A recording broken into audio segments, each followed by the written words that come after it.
Guys রাস্তার মধ্যে না একসাথে 4টা গাড়ি একসাথে অ্যাক্সিডেন্ট হয়েছে। 4টা, ওই যে সামনে একটা আর পিছনে 3টা। চলো দেখাচ্ছি।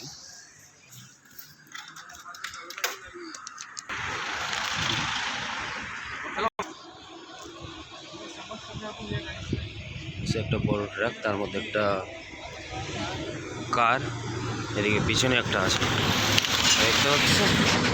3টা, সামনে একটা ওই যে ওখানে পড়ে আছে। টোটাল 4টা গাড়ি। এটা আলুর গাড়ি। কি অবস্থা দেখতে পাচ্ছ।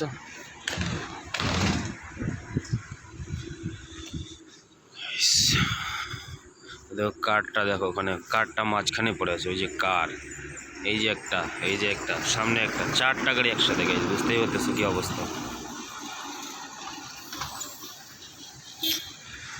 হ্যাঁ, আর কালকে আমার এরকম অবস্থা হয়ে গেছে, মরতে মরতে আমি বেঁচে গেছি উপরওয়ালার দোয়া। আমারও এরকম মেন রোডের মধ্যে, ওই সাইডে, মানে এই রোডেই, মানে এই রোডেই পাহাড়ের মধ্যে, কিন্তু ওই সাইডে একদম মাঝখানের মধ্যে অটো আমার পাল্টি হয়ে গেছিলো জানো।